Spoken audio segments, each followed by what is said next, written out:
책을 통해 인생을 배운다. 책배우입니다. 오늘의 책은 비상식적 성공의 법칙이라는 책입니다. 비상식적이라고 책 제목에도 나와 있는데요. 그러면 상식적인 건 무엇일까요? 저자는 감사하라, 사람들에게 베풀어라, 현재를 충실히 살아라, 큰 목표를 가져라 등등 크게 문제될 것 없는 성공 법칙이라는 표현을 썼습니다. 네, 맞습니다. 저자는 이렇게 진부한 게 아니라 좀 더 실질적이면서도 본인도 하고 있고 실제로 효과를 보고 또 많은 사람들로부터 입증되었다는 경험을 토대로 책을 저술했다고 합니다. 어떻게 보면 좀 날 것에 그대로를 썼기 때문에 자랑스럽지만은 않고 약간은 숨기고 싶다는 표현을 쓰기도 했습니다. 저는 인상 깊었던 게 보통 SNS에서 보면 성공하는 사람은 몇 시에 일어나며 무엇을 하고 무엇을 한다 라며 많이 소개가 되고 저도 어렸을 적엔 그렇게 하면 성공할 수 있구나 라고 생각하던 순진한 시절도 있었습니다. 그런데 앞에 제가 읽어드렸던 책들을 읽고 낭독을 하면서 생각해보니 생각보다 그런 표면적인 것보다 말도 안 되는 것 같은 말들이 오히려 더 진짜가 아닐까 싶습니다. 저도 책을 읽으며 이제 막 깨달아서 좀 더 공부해봐야 알겠지만 무의식과 같은 부분과 이 책에서 언급하는 종이에 원하는 바를 적어보는 것과 같은 것들이 어쩌면 가장 중요한 부분이지 않을까 싶습니다. 여러분도 한번 고려해 보시기 바랍니다. 총 8개의 습관을 소개하고 있습니다. 물론 이 책 또한 저는 앞부분을 읽겠지만 제 8습관에서 성공에는 빛과 그림자가 있다는 부분을 좀 읽어보도록 추천드리고 싶은데요. 왜냐하면 진짜 부자는 그렇지 않지만 SNS만 봐도 자신은 잘 살고 있다고만 얘기하지 그 어둠에 대해서는 말하지 않기 때문입니다. 그래서 제가 읽어드린 다른 책에서는 어떤 룸메이트는 좋은 일이 생기면 2주일 정도 청소를 맡아 하기를 할 정도로 좋은 일에는 항상 안 좋은 일이 따른다는 것을 명확히 인지하고 밸런스를 맞추는 행동이라고 해석할 수도 있겠네요. 그것이 또 인생의 원리인 것 같기도 하고요. 자, 그러면 부의 추월 차선에 올라타기 위한 가장 강력한 8가지 습관, 비상식적 성공의 법칙, 낭독 시작하겠습니다. 개정판을 내면서 정상에서 기다리고 있겠다. 나는 성공 법칙이라는 것이 싫다. 솔직히 낯뜨겁고 멋있어 보이지도 않는다. 손목에 찬 염주를 만지작대다가 털어내는 그런 감정이라고나 할까? 돈과는 그다지. 오늘은 몸이 좀 안 좋아서 하며 나도 모르게 슬쩍 피하게 된다. 내가 성공하는 성공 법칙을 주변에 알리고 싶지도 않았다. 겉으로 보기엔 우아하지만 수면 아래에서는 필사적으로 발을 저으며 아등바등 애쓰는 백조 같은 모습은 보여주기 싫었다. 나는 단지 쿨하게 보이고 싶었다. 돈은 성공이라는 단순한 공식도 아니고 아무리 친절히 설명해 주어도 사람들은 그런 법칙 같은 건 인생을 얕보는 것이라고 생각하기 때문이다. 나는 약 10년 전에 이 책을 쓰고 나서 2번 다시 거들떠보지 않았다. 편집자가 개정판을 내겠다라고 했지만 솔직히 이 책을 자랑스러워하거나 가까이 하고 싶은 생각은 들지 않았다. 오히려 솔직히 싫었다. 왜냐하면 이 책은 다듬지 않은 날 것 그대로의 내 본심이 너무 드러나 있기 때문이다. 그런데 아이러니하게도 내 책 중 가장 많이 팔렸다. 이 책을 읽었던 성공한 유명인들이 이제 슬슬 이 책도 한물 같지 라고 할 때인데 갑자기 다른 이들이 추천하는 바람에 또다시 서점에 잔뜩 쌓이게 될 판이다. 고맙긴 하지만 민폐인 것도 사실이다. 내 나이 올해로 47세. 솔직히 나이도 먹을 만큼 먹었다. 나도 중후한 멋을 풍기는 아버지이고 싶다. 그런데 서점에 이 책이 잔뜩 쌓여 있으면 아이 친구들로부터 걔네 아버지 그 책 말이야 하는 말을 듣게 될 것이다.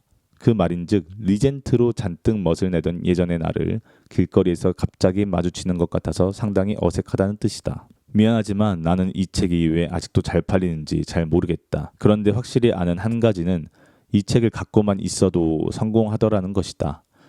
미친 소리처럼 들리겠지만 진실이다. 특히 최근 4, 5년 동안 여러 분야에 성공한 사람들을 만날 때마다 그들이 실은 하면서 나를 아른 채 하며 그 말을 걸어오는데 꼭 이런 말을 한다. 실은 비상식적 성공 법칙에 쓰여 있는 대로 해보면서 리스트를 만들었습니다. 그랬더니 정말로 목표가 전부 실현되었어요. 진심으로 고맙다. 하지만 그건 내 덕이 아니다. 전부 그들 자신 덕분이다. 이 책에 쓰인 성공 법칙은 10년 전에는 새로웠지만 지금은 다른 책에서도 볼 수 있는 내용들도 있다. 그래서 하는 말인데 이 책의 내용은 지금의 나에겐 클래식한 연주곡과 같다. 단순하고 꾸밈없는 로큰롤 같기도 하다. 복잡한 당김음도 없고 특수한 코드 진행도 없다. 클래식 그 자체다. 신기하게도 이 책의 독자들 중에는 성공한 이들이 많다. 그 이유를 굳이 찾아본다면 이 책은 성공 법칙을 위한 성공 법칙이 아니기 때문일 것이다. 성공 법칙이라는 것을 접한 후에 그에 대해 떠들어대거나 그것을 이용해 사람을 모으고 돈을 벌었다는 사람들이 있다. 미안하지만 이 책은 그런 사람들을 그리 좋게 평가하지 않는다. 성공 법칙으로 번 돈은 공돈이나 다름없다. 공돈이 공돈을 부는 것인데 단순히 돈을 벌었으니 성공했다고? 그런 사람들에게 고마워하는 세상은 정상이 아니다. 당신은 세상에 얼마나 가치 있는 것을 주고 있는가? 당신은 다른 사람에게 얼마나 도움이 되고 있는가? 이 질문들을 답하지 못한다면 성공했다고 말할 수 없을지도 모른다. 다행히 이 책을 읽은 독자들이 결국에는 이 질문들에 대한 해답을 찾고 있다는 데 감사하고 고마운 마음이다. 앞에서도 이야기했지만 이 책은 내 책들 중 가장 싫어하는 책이다. 하지만 가장 신나게 쓴 책인 것은 확실하다. 이 책이 베스트셀러를 기록하며 잘 팔린다고 대단하게 여기지도 않을 것이다. 중요한 것은 독자들이 이 책을 읽고 어떻게 자신의 재능을 꽃피울 것인가 하는가다. 당신이 잘 따라와 주길 바란다. 정상에서 기다리고 있겠다. 간다 마사노리. 프롤로그. 누구도 신경 쓰지 않고 싫은 사람과 일하지 않는 삶을 위해. 어쩌면 이 책의 내용을 질책하는 사람도 있을 것이다. 그래서 나는 공개하고 싶지 않았다. 이 책은 2001년 3월 청년회의소에서 의뢰한 강연을 토대로 쓰였다. 당시 나는 이미 연수입이 꽤 높은 편이라 강연 수입이 큰 의미는 없었다. 그래서 내키지 않으면 강연을 하지 않는다. 그런데 그 강연은 하고 싶은 말을 다 해도 나중에 책임을 묻지 않겠다라는 조건에 예외적으로 수락한 경우였다. 내가 이 내용을 공개하고 싶지 않았던 이유는 너무 비상식적이기 때문이다. 절대 빈말이 아니다. 지금까지 우리가 알고 있던 도덕이나 상식과는 상당히 어긋난 내용들이 많다. 공개하면 나는 오해와 질타를 받을 게 분명했다. 그게 두려웠다. 그런데 당시의 강연 내용을 들은 이들이 계속해서 이런 소식을 들려주었다. 이 강연을 듣고 제 인생이 바뀌었습니다. 엄청나게 박력이 있었어요. 강연 내용을 닳고 닳도록 들었습니다. 이런 이야기를 듣고 깨달은 점이 있었다. 그렇구나. 많은 사람들이 이전에 흔해 빠진 성공 법칙을 그대로 믿고 있었구나. 그래서 아무리 노력해도 성공하지 못했던 거야. 구조조정이라는 불안에서 벗어나지 못하고 주택, 융자금 상환에 평생을 바쳐야 하는 인생에서 빠져나올 수 없었던 거였어. 아이러니하게도 소위 말하는 성공 법칙은 성공 법칙을 알려주는 비즈니스로 성공한 사람들에 의해 알려져 왔다. 그들은 실제 경험이 없기 때문에 예전에도 수천 번, 수만 번 우려먹던 진부한 내용들을 재탕하고 있다. 살 빼는 방법이 실린 다이어트 책들이 형태만 바꿔 반복적으로 출판되는 것처럼 말이다. 물론 정말 성공한 사람이 자서전을 쓴 경우도 있다. 하지만 자기가 왜 성공했는지 정확히 아는 사람은 별로 없다. 그러다 보니 그런 책들은 감사하라, 다른 사람들에게 베풀어라, 현재를 충실히 살아라, 큰 목표를 가져라 등 크게 문제될 것 없는 성공 법칙들로 가득하다. 이런 식이라면 초등학교 때 줄줄 외우던 표와 무슨 차이가 있겠는가. 사실 해야 할 일들을 나열하고 그것들을 하나씩 실천만 해도 성공할 수 있다. 그게 안 되니까 고민하는 것 아니겠는가. 이 책은 긍정적인 사고를 권하는 책도 정신론을 설명하는 책도 아니다. 그렇다고 나는 이렇게 성공했다. 당신도 이렇게 해보라고 설교하는 책도 아니다. 그러면 어떤 책이냐고?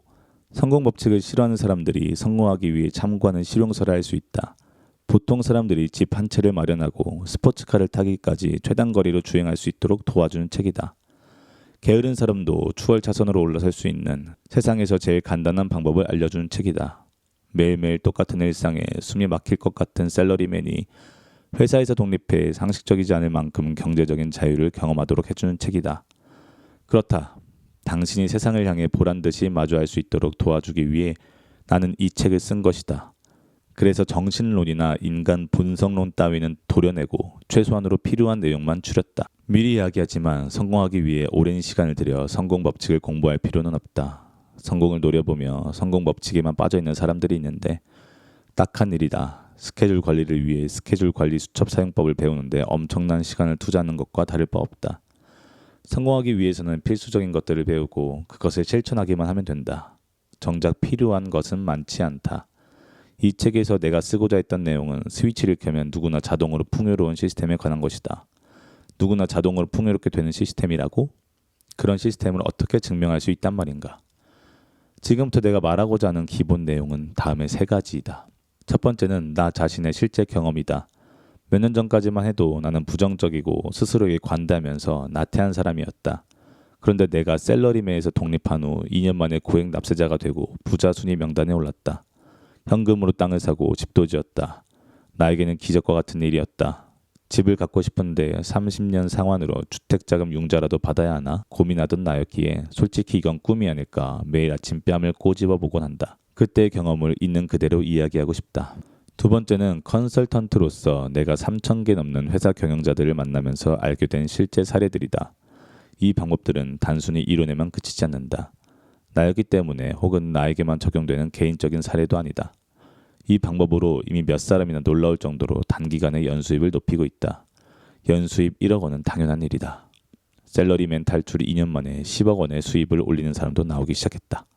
세 번째는 미국에서 개발된 포토리딩이라는 정보 처리 과정으로 현재 나는 이에 대해 강의하고 있다. 포토리딩 기술은 독서를 포함한 정보 처리 속도를 비약적으로 향상시켜 당신의 성공을 가속화시켜준다. 누구든 얻고 싶은 지식을 단기간에 습득할 수 있게 하고 그 지식을 제대로 활용할 수 있도록 도와준다. 나는 이 기술을 알게 되면서 성장 속도를 단번에 높일 수 있었다. 그동안 경험으로밖에 설명할 수 없었던 성공 법칙을 보다 과학적이면서도 알기 쉽게 설명할 수 있게 된 것이다. 성공하기 위해 이 책에 제시된 8가지 습관을 전부 실천할 필요는 없다. 어느 일부분만이라도 하다 보면 결과가 나오기 시작할 것이다.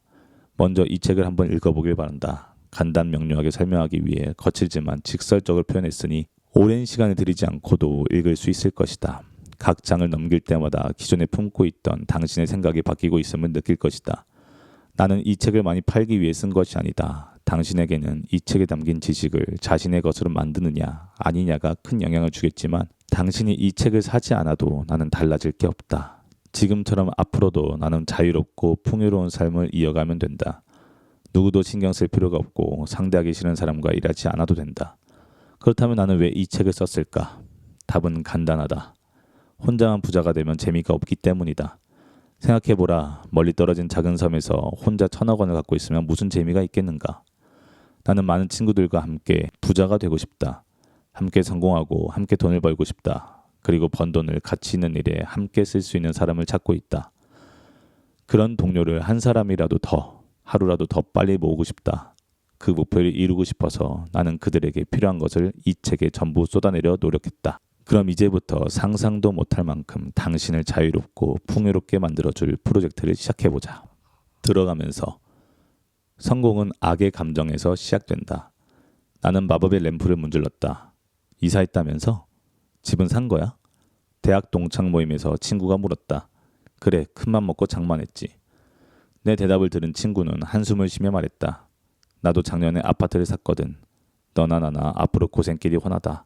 우리도 이러면서 나이를 먹는 거겠지. 그렇지 뭐. 나는 맞장구를 쳤다. 나와 친구는 비슷한 점이 많았다. 같은 나이에 비슷한 수준의 학과를 졸업했다. 같은 동아리에서 활동했고 직장도 비슷했다.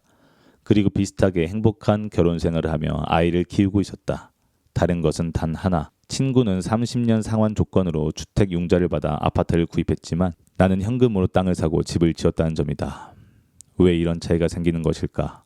말해두지만 나는 그리 우수하지 않은 보통 사람이다. 학력은 있지만 솔직히 어느 학교든 아슬아슬하게 들어가서 겨우겨우 졸업했다. 말하고 싶지 않은 일이지만 정리해고를 당한 적도 있다. 그런데 나 같은 보통 사람도 자동으로 성공하는 방법이 있다. 지금부터 그 방법을 설명하려고 한다. 성공한다라는 것은 학력이나 능력, 인맥, 자금 같은 것들과는 아무런 관련이 없다. 누구든 원하는 것을 실현할 수 있다라는 단순한 법칙이다. 게다가 원하는 것을 실현하기 위해 필요한 모든 것들은 바로 눈앞에 있다. 다만 그것을 보려고 하지 않기 때문에 보이지 않는 것뿐이다. 뭐라고요? 그런 법칙이 있고 누구든 잘 된다면 왜 알려지지 않았던 거죠? 라고 소리치고 싶을 것이다. 그렇다. 그래서 지금 내가 소리 높여 말하고 있는 것이다. 단순하고 아주 간단한데 학교에서 가르쳐주지 않아서 거의 알려지지 않은 법칙. 그러다 보니 그 법칙을 알고 실천한 사람들만 계속해서 꿈을 실현해가는 것. 거짓말도 과장도 아니다. 그런 마법의 램프는 실제로 존재한다. 내 친구는 그 마법의 램프를 문지르지 않았다. 나는 문질렀다. 차이는 그것뿐이다. 성공한 사람의 조언이 방해가 되는 이유. 당신이 성공할 수 있도록 많은 것을 알려주는 선배의 고마운 조언. 서점에 가면 성공 법칙에 관한 책은 수없이 많다. 이런 책들은 계속 출판되고 사라지면서 마치 마음이 답답할 때 마시는 청량제처럼 소비되고 있다. 어떤 책에도 틀린 말은 없다. 하지만 몇 권을 읽어도 성공을 향한 첫걸음은 도무지 내디딜 수가 없다. 정보가 넘쳐나서 도대체 무엇을 믿고 무엇을 하면 좋을지 알 수가 없다. 해야 할 일이 너무 많다 보니 압도당하고 마는 것이다. 무엇을 먼저 하고 그 다음엔 또 무엇을 해야 성공할 수 있을지 그 우선순위조차 알 수 없다. 흔히 사장이나 직장 상사는 우리가 너무나 잘 알고 있는 상식적인 성공 법칙을 조언해준다. 사람들에게 도움이 되는 일을 하다 보면 돈은 저절로 따라붙는다.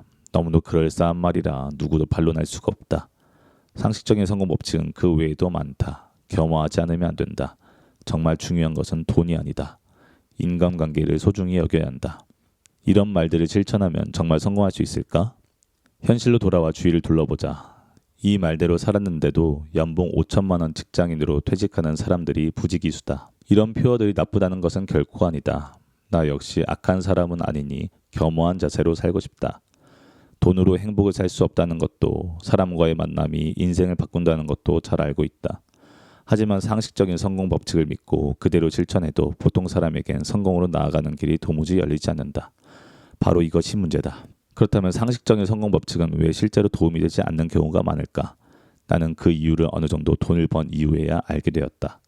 대부분의 성공 법칙은 이미 성공한 사람들이 자기 자신에게 들려주기 위한 훈계에 지나지 않는다. 그래서 성공한 사람들에게는 대단한 의미가 있다. 성공한 사람들이 가장 두려워하는 것은 오만해지고 우쭐해진 자기 자신이다. 그들은 스스로를 다스리기 위해서라도 겸허하지 않으면 안 된다. 운이 좋았을 뿐이다. 행복은 돈으로 살 수 없다. 사람과의 만남이 중요하다와 같은 상투적인 말을 되풀이한다. 오해하지 않았으면 좋겠는데 나 역시 상식적인 성공 법칙도 중요하다고 생각한다. 지금의 내 입장에서는 마음에 스며들 만큼 그 중요성을 실감하고 있다. 만약 NHK 방송국에서 취재를 나와 나에게 인생에서 가장 중요한 것은 무엇입니까? 라고 묻는다면 나 역시 자신 있게 마음의 성장입니다. 라고 대답할 것이다. 그런데 돈이 없을 때는 사정이 다르다. 돈으로 행복을 살 수 없다라는 말을 들으면 솔직히 마음에 와닿지가 않는다. 더 절실한 관심사가 있기 때문이다.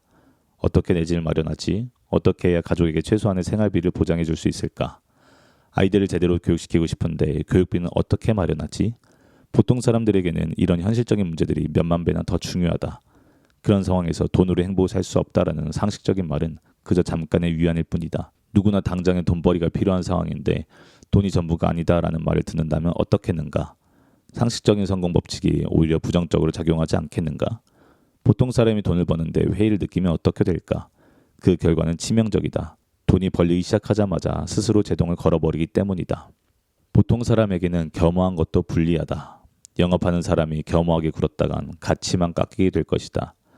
또한 보통 사람에게는 인간관계를 소중히 여기는 것도 불리할 때가 있다. 인맥을 소중히 하면 하청은 받을 수 있을지 몰라도 직접 도급을 따올 수는 없기 때문이다. 나는 보통 사람일 때부터 돈을 어느 정도 모을 때까지 위의 성공 법칙들을 완전히 무시했다. 그저 돈을 버는 데만 온전히 집중하면서 날마다 통장을 펼쳐보았다. 나는 겸허를 혐오하고 철저하게 오만해지기로 했다. 회사를 나와 독립한 후 그동안 알고 지내던 사람들과도 연락을 끊었다. 연하장을 보내는 대신 DM을 발송했다. 성공한 사람이 말하는 성공 법칙 중 대부분은 그들이 더욱더 성장하기 위해 만든 법칙들이다. 보통 사람들은 이런 성공 법칙을 순진하게 그대로 받아들여서는 안 된다. 우선순위가 다르기 때문에 도리어 역효과만 날 뿐이다. 이러한 사실을 모르면 딜레마에 빠지기 쉽다. 돈이 전부가 아니다. 대신 그래도 돈을 벌어야 한다. 겸허해야 한다. 대신 그러나 대차게 나가지 않으면 비싼 가격에 팔 수가 없다. 인간관계를 소중히 여겨야 한다. 대신에 그러다가는 하청일만 하게 될 뿐이다. 이런 식으로 마음이 이리저리 흔들려 종잡을 수 없게 된다. 흔들리는 진자 상태에서는 한 걸음도 앞으로 나아가지 못하게 된다. 상식적인 성공 법칙만 착실히 따라서는 아무리 시간이 흘러도 부해질 수 없게 된다. 돈과 마음을 따로 떼놓고 생각한다. 감정의 진자 상태에서 출발하는 방법이 있다. 이제부터 그 방법에 대해 설명하려 한다. 진자 상태에서 해방되기 위해 가장 먼저 해야 할 일은 나 자신이 도대체 어떤 마음과 어떤 마음 사이에서 흔들리고 있는지를 객관적으로 파악하는 것이다. 성공을 향해 달려가고 있는 경우 어떤 마음의 진자가 있는지는 다음 두 개의 축을 생각하면 알 수 있다. 바로 돈의 축과 마음의 축이다. 돈의 축은 단순하다. 은행에 가서 통장을 정리해보면 바로 알 수 있다. 숫자로 표시되고 쉽게 이해할 수 있기 때문에 성공의 척도로 사용된다. 연수입이 많으면 대단하다는 이야기를 듣는다. 억만장자라는 이유만으로 브랜드가 되기도 한다. 돈이 곧 힘이고 돈은 행복이라는 등식이 성립한다. 세상이 이 등식에 따라 단순하게 돌아간다면 경찰도 필요 없게 될 것이다. 그러나 현실적으로는 돈의 주가는 별도로 마음의 축이라는 것이 있다. 마음의 축은 풍요롭다, 가난하다라는 척도로 가늠한다. 풍요로운 마음이란 공헌, 사랑, 감사, 검약, 욕심 없는 마음, 배려, 정직, 절도를 지키는 등과 같은 선의 감정을 말한다. 이에 반해 가난한 마음은 허영, 체면, 질투, 명예욕, 무욕, 분노 등을 말한다. 이를테면 악의 감정이다. 이를 알기 쉽게 정리해보면 다음과 같다. 결국 세상에는 4가지 유형의 사람이 있다. 돈이 많은 사람, 돈에 쪼들리는 사람, 마음이 풍요로운 사람, 마음이 가난한 사람이다. 유감스럽게도 대부분의 인간은 태어나면서부터 악의 감정에 떠밀려서 움직이게 된다. 돈에 쪼들리고 마음도 가난하다. 이런 사람을 보통 사람이라고 부른다. 표에서 1번에 해당하는 사람이다. 보통 사람은 풍요로워지길 원한다. 열심히 노력해서 떳떳하게 돈을 번다. 그 결과 돈을 벌었으니 마음도 풍요로울 것이라고 생각한다. 하지만 실제로는 그렇지 않다. 부자에도 행복한 부자와 불행한 부자가 있다. 불행한 부자의 말로는 굉장히 비참하다. 돈이 많은 건 좋지만 제대로 쓸 줄을 모른다. 이들은 자신의 힘으로 돈을 벌었다고 착각하는데 그러면 엄청난 시련이 찾아온다. 믿었던 사람에게 배신당하고 가족 간의 불화가 생겨 빈털터리가 된다. 돈이 떨어지면 인연도 떨어지는 법. 결국 그는 마지막에 혼자서 고독하게 죽는다.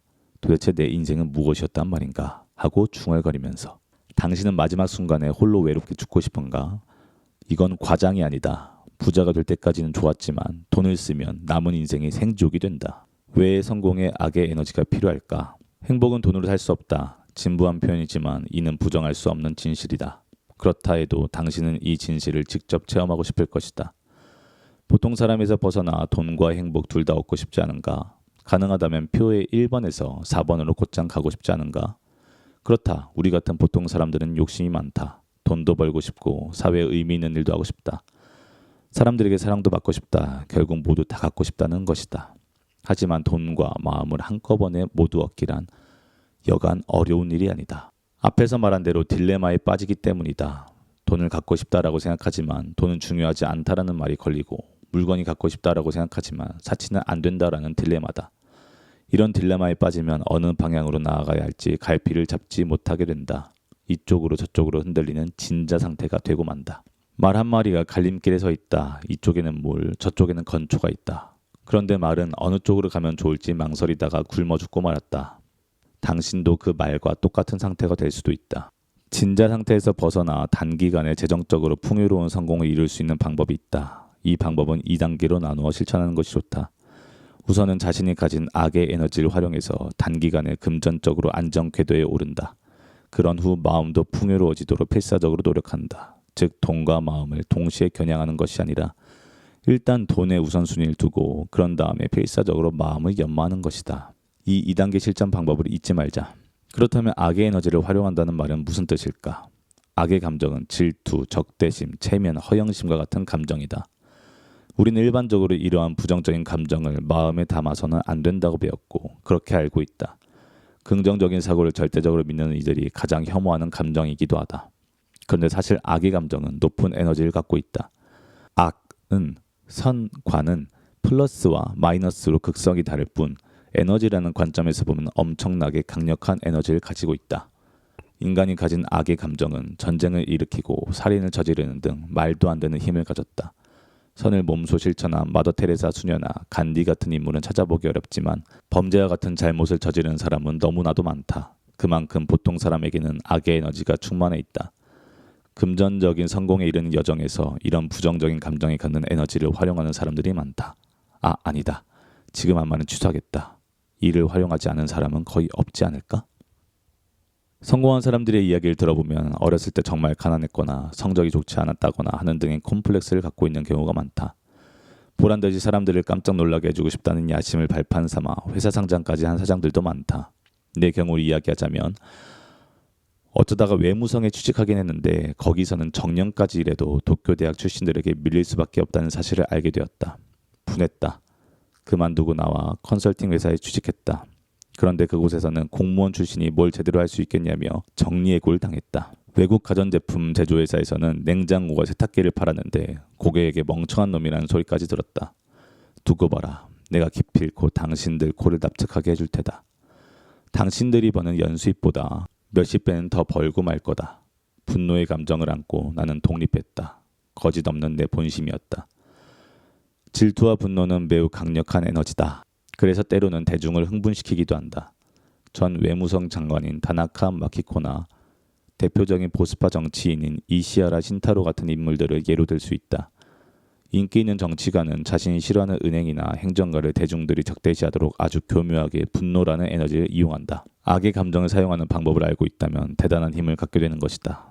페라리를 꼭 타고 싶다라거나 멋진 사람을 만나고 싶다와 같은 욕구는 누구에게나 있다. 저 자식 뭐야? 두고 보자 하고 결기를 다질 때도 있다. 악의 감정은 인간의 본성이기 때문에 부정한다 해도 소용없다. 성공하고 싶다면 인정하자. 그리고 그 에너지를 망설이지 말고 활용하자. 오해하면 안 되니 미리 말해두는데 그렇다고 악의 화신이 되라는 말은 절대 아니다. 당연히 풍요로운 마음을 연마하기 위한 노력은 계속해야 한다. 다만 성공을 향해 이룩할 때까지는 거대한 에너지가 필요하니까 악의 감정이 표출될 때는 이를 부정하지 말고 이를 추진하는 데 이용하라는 뜻이다. 물론 부정적인 감정이 계속되면 얼굴에 나타나고 인상도 나빠진다. 그러니 오래 계속하라고는 권하지 않겠다. 어디까지나 속전속결이다. 단지 성공을 위한 기법상의 과제일 뿐이라고 생각하자. 그렇게 이룩해서 안정궤도에 오르면 이번에는 필사적으로 마음을 연마해야 한다. 온전히 현실 세계에 뿌리를 두고 마음의 풍요로움을 배우는 것이다. 나의 클라이언트 중에는 주식회사 패스미디어의 슈도코지 회장이 있다. 그는 작년에 NTT 회선 판매 대리점 부문에서 일본 1위를 차지했다. 연 매출액 100억 원이 넘는 회사를 직원 2명으로 꾸려가다가 30을 갓 넘긴 나이에 사장에서 회장직으로 물러났다. 그는 성공과 돈에 대한 욕망이 누구보다도 강한 사람이다. 회사가 목표 매출액을 예측대로 달성하자 그는 대학원에 다니기 시작했다. 불교에 대해서도 공부하기 시작했다. 수입에 걸맞은 사회적 책임을 느끼는 것이다. 나는 이런 균형 감각이야말로 성공을 이룬 사람들에게 꼭 필요한 자질이라고 생각한다. 나는 이 책을 통해 당신에게 단기간에 확실히 성공하는 길을 제시하고 싶다. 그러기 위해서는 이제부터 비도덕적으로 느껴질 수 있는 이야기를 할지도 모른다. 그러나 비도덕적인 이야기 자체는 내 본심이 아님을 밝혀준다. 내가 스스로를 평가자니 쑥스럽지만 나는 지극히 윤리와 정의를 중시하는 사람이다. 그럼에도 굳이 오해받을 만한 말을 하는 이유는 간단하다. 인간이 가진 악의 성향이 근원적인 에너지로 작용해 성공을 가져다 준다라는 사실을 이해시키지 않고 무난한 성공 법칙만 이야기한다면 당신을 단기간의 성공으로 이끌 수 없다고 생각하기 때문이다. 내가 제안하는 성공 법칙은 세상 두려울 줄 모르는 37세의 정말 풍요로운 부자가 꾸미거나 다듬지 않고 있는 그대로 쓴 법칙이다. 상식적인 성공 법칙은 이미 성공한 사람들이 알려주었을 것이다. 나는 일부러 작정하고 거칠고 투박하게 이야기할 것이다. 이미 완벽하게 성공을 이뤄낸 사람은 쓸 수 없는 악에 대해 비난받을 각오를 하고 일부러 썼다는 말이다. 선에 관해서는 훌륭한 책들이 많이 있으니 그런 책들도 꼭 읽어보기 바란다. 이 책은 크게 세 부분으로 구성되어 있다. 제1습관부터 제3습관까지는 우뇌를 사용해 성공하는 메커니즘과 심리적 습관에 대한 내용이며 제4습관과 제5습관은 좌뇌를 사용한 성공 메커니즘에 대해서 제6습관과 제7습관에서는 이 시대를 힘차게 살아가는 지혜에 관해 이야기했다. 마지막 장인 제8습관에서는 대부분의 성공 법칙 책에서는 다룬 적 없는 성공의 어두운 이면에 관해 서술하였다. 자, 그럼 페이지를 넘기기 전에 목적을 확인하자. 이 책의 목적은 당신의 연수입을 10배로 늘리는 것이다.